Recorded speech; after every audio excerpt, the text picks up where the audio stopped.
What's up, folks? Right now you're watching me play a little bit of Attack from Mars on my custom-made mini digital pinball machine here. I've been thinking about building one of these for quite some time after seeing some cool ones on Instructables, and I finally broke down and did it.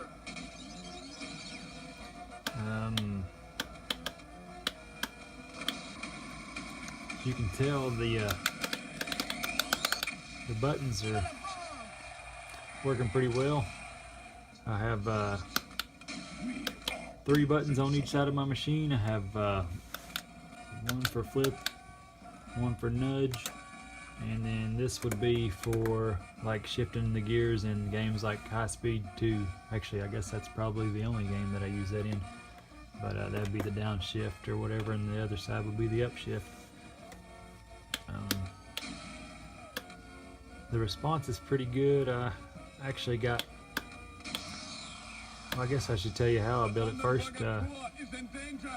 It's running through Bluetooth, and I'm using an icade core like most people that build these do.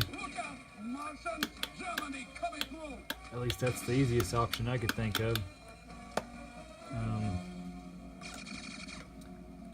But let's talk a little bit more about it without playing the game, and I'll show the cabinet a little bit. I've actually got a replacement ball launch right there from a real, I guess, Attack from Mars game. Too bad I ain't got it lit up. Hadn't figured that one out yet. See, launch ball, and I had to put the stick on this side for older games where you actually have to, you know, do the pullback for the ball launch. But in this case, you just hold down and then let go, and the spring will come back. And that's just for like the older games that don't have the auto launch button on them. For this one, you just use that the ball launch for that side. Return to battle, soldier. Just showing the cabinet a little bit. I used some special printer paper for the back glass. It's really thin, you can see through it, so I had to print 2 and lay them right on top of each other.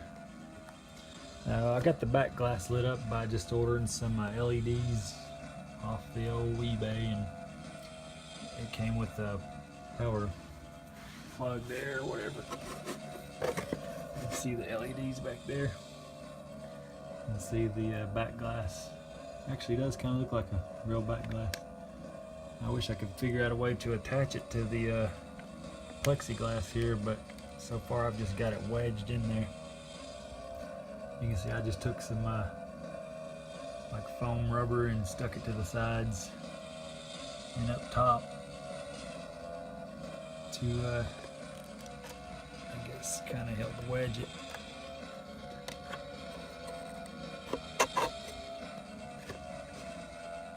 That way it kind of holds it in place.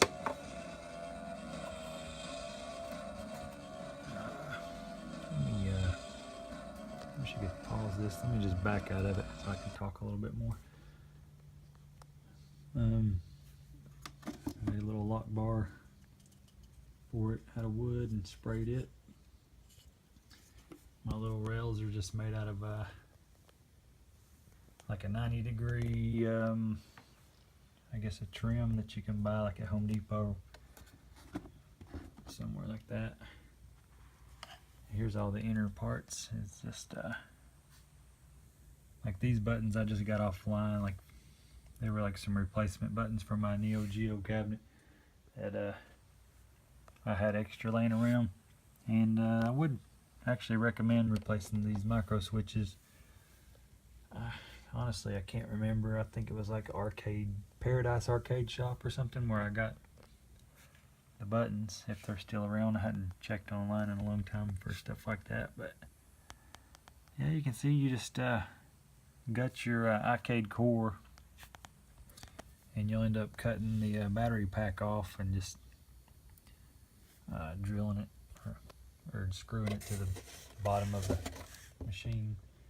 And then if you can see down here, I just cut a hole out in the bottom. That way you can still get to the batteries and replace them whenever you have to, which I had to do tonight before I made this video. I've got my LEDs like going all through the back glass, and then I drilled a hole down here to come out of the bottom of the backboard, or the back box, whatever you call it.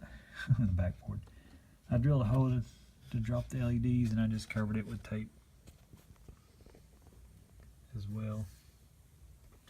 And then it goes out the back. The power cord goes out the back. I drilled a hole back there too. Power cord to come out.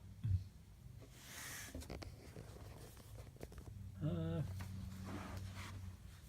don't know really what else to say about it, except it was a pretty fun build, and it's the first time I've ever done anything like this, so I thought it turned out okay. But yeah, put another pinball game on really fast just to show you the other. I won't put the lock bar back on right now, but let's exit game. That's one thing about it, you still do have to use some of the menu with your finger instead of the buttons, but there's probably a way around it. It's just, can't remember.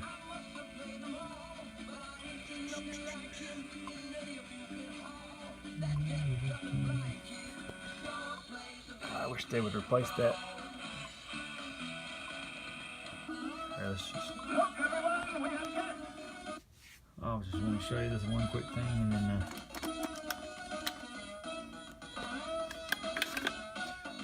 I thought sometimes I could hit a button and it would start it up, but just to show you the other launch. Isn't it pretty cool? And you got one more quick thing for this 10-minute video that I only wanted to make for a minute or two.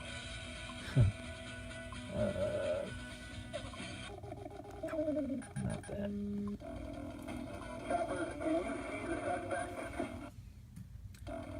For games like The Getaway, I said it uses the shifter to launch the ball, so you just want to hit this button to launch it. I think it turned out pretty good, and if you guys liked it, you know, just leave me a comment, or if you got any questions about it, just you know, ask in the comments too, and I'll get back to you as soon as I can. Thanks for checking out my video, guys, and please subscribe if you want to. I don't have too much on my video on my channel, but hey, whatever. Thanks for looking, guys.